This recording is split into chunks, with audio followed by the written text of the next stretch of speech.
Hi there, it's Cycle Camp here again. Welcome to part 4 of the guns purchased in Tulsa in 2018. Today we have a Spanish Mauser. These are interesting little guns, and this one is in fairly decent shape. The stock and everything is not really too bad. I mean, it's got a few nicks and dings on it, which is kind of to be expected. This is an unmarked Spanish Mauser, which means that there are no on the top here, there are no markings, manufacturer's markings or any of that stuff. It does have, however, a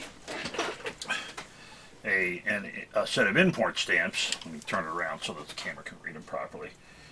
It does have this set of import stamps on it, and I know it's hard to read, so I will tell you what it says, but that's basically, it's import stamped here on the bottom of the barrel, and it basically says Oviedo, Spain, something or other. I can't read it either. So, Oviedo, Spain, oh, this is brutal. Brains are going. Oh, I'm sorry. Oviedo, Spain, M1916, which makes sense. It's a model 1916. And this one was imported by Samco, S-A-M-C-O, from Miami, Florida. And this is in 7mm Mauser. So this is a 1916 pattern Mauser. I thought it might have been a rework of another one, but apparently it's not.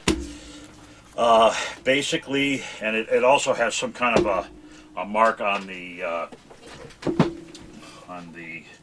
buttstock. It looks like the letter A in a circle. I have not been able to find out what this means. I'm still looking into it, but I have not yet found out what that means. So, most of these Spanish Mausers, you can recognize them because they have the rib here in the, there's a rib cut here inside the receiver. The bolt, if you look at the bolts, the Mauser bolt, it's flattened at the end. So let me get it up a little higher, see if you can see that. So if you look at the bottom, see the Mauser bolt is not round, it's got a flat, it's flat at the bottom.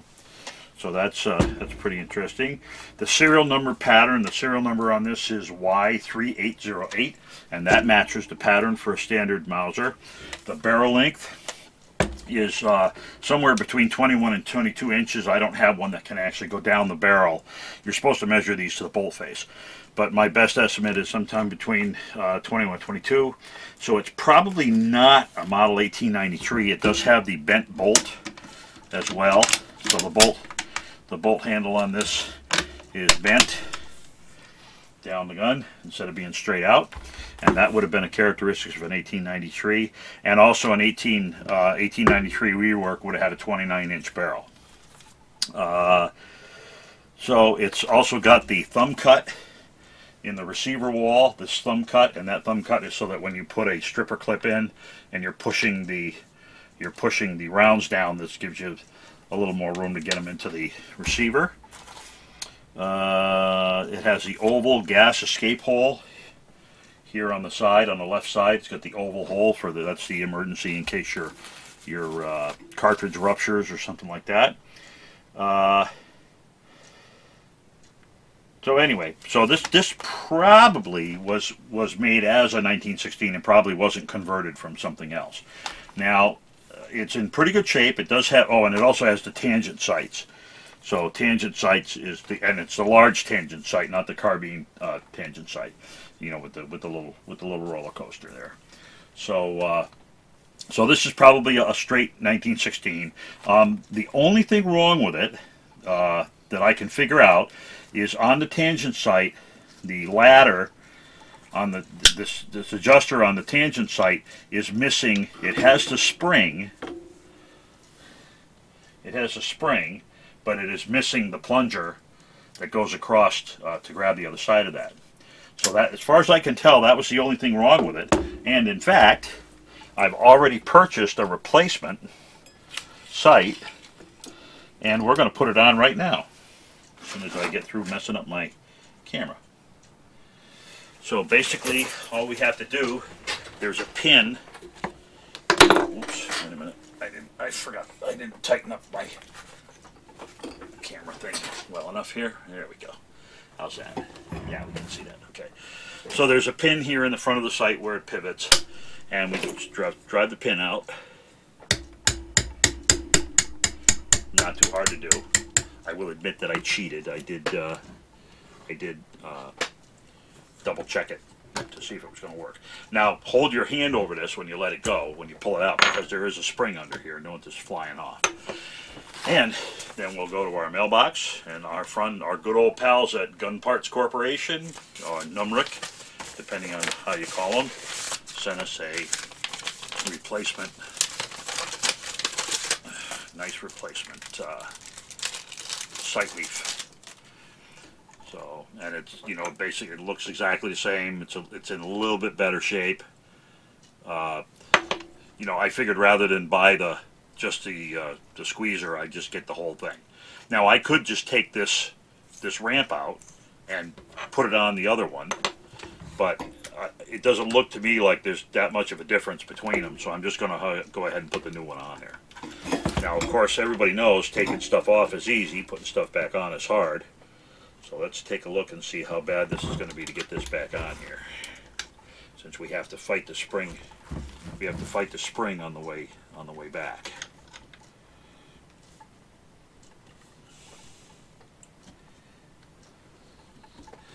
And I wonder if it might be easier to actually use the punch and try to figure out where the thing is. If I can't.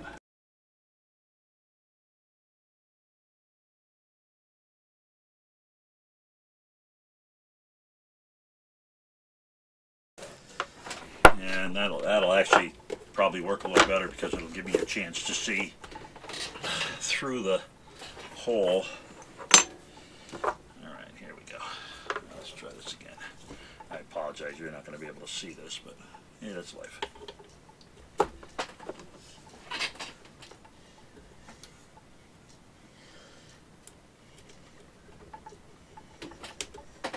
Yeah, that was much better. Now we can take our little punch and tap it in.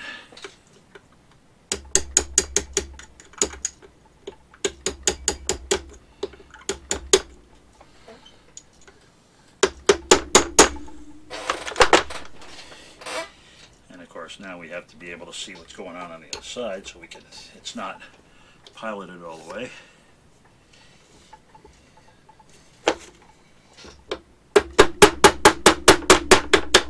There she goes. And just a little more. Okay, and that did it. So now we have the slide with the adjuster and actually have the squeezer that works properly to get that in there. I assume the other one broke, and that's what went wrong with it. So that's our Spanish model 1916 Mauser. Hope you enjoyed watching me struggle with it. I know you guys really enjoy when I try to do things so you can see them, and that just makes it harder for me. I apologize for having to taken that thing off of there. But that's basically what's going on. So hopefully that did it. There's another part for the parts bin. Throw that in the parts bin, and still got the spring. Like I said, all we're missing is a squeezer. So I'll answer the phone. You guys have a great afternoon.